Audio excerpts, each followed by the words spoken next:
Bonjour et bienvenue dans le monde de la datation en archéologie. Notre équipe a fait une découverte concernant l'enceinte romaine du Mans. On a longtemps pensé qu'elle avait été construite à la fin du IIIe siècle de notre ère.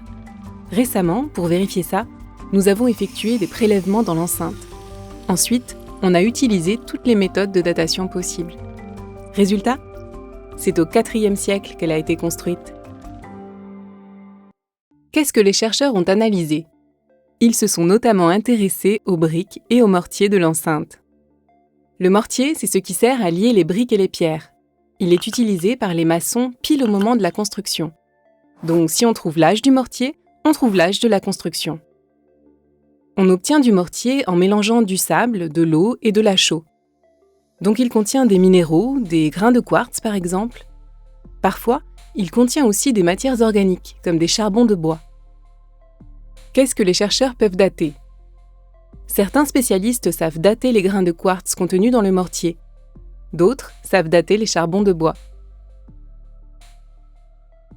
La technique utilisée pour dater les grains de quartz, c'est la luminescence optiquement stimulée, l'OSL. Du fait de leur histoire géologique, les grains de quartz ont acquis une certaine quantité d'énergie sous l'effet de la radioactivité naturelle. Au moment où le mortier est préparé, les grains de quartz sont exposés à la lumière. Que se passe-t-il alors ? Cette exposition à la lumière met le compteur d'énergie à 0. Dès que le mortier est posé pour lier les briques, les grains de quartz sont dans l'obscurité.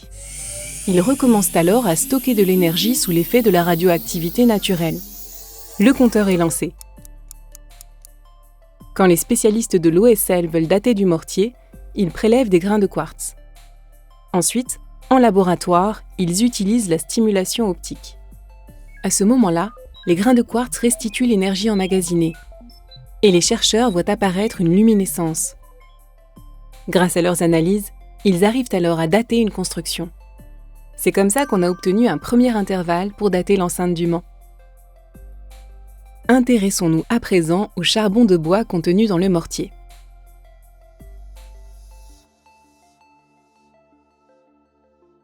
D'où viennent ces charbons ? Ils viennent d'un arbre qui a été coupé et utilisé comme combustible. Tant que l'arbre était vivant, il y avait des échanges entre cet arbre et l'atmosphère. Quand il a été coupé, c'était terminé. Fini les échanges avec l'atmosphère. À partir de ce moment-là, un élément radioactif, le carbone 14, a commencé à se désintégrer. Et sa désintégration a continué dans le charbon. Donc, pour dater un échantillon de charbon, les chercheurs mesurent le taux de carbone 14 restant dans cet échantillon. Ensuite, ils le comparent avec le taux de carbone 14 de l'atmosphère actuelle. Les spécialistes de la datation par le carbone 14 ont donc analysé plusieurs échantillons de charbon de bois prélevés dans le mortier de l'enceinte du Mans. C'est comme ça qu'ils ont déterminé un deuxième intervalle pour dater l'enceinte. Une autre équipe de chercheurs s'est intéressée aux briques de l'enceinte. Ce sont des spécialistes de l'archéomagnétisme. La Terre possède un champ magnétique. Ce champ magnétique varie au cours du temps et selon la région du globe où l'on se situe. Or, il se passe un phénomène particulièrement intéressant au moment de la cuisson des briques. Les briques sont cuites à plus de 600 degrés. Juste après la cuisson, pendant qu'elles refroidissent, les briques acquièrent une aimantation dans la même direction que celle du champ magnétique terrestre ambiant. Alors qu'ont fait les spécialistes de l'archéomagnétisme ? Ils ont analysé les caractéristiques de l'aimantation conservée par une centaine de briques de l'enceinte du Mans. Ils les ont ensuite comparées aux données de référence du champ magnétique en France.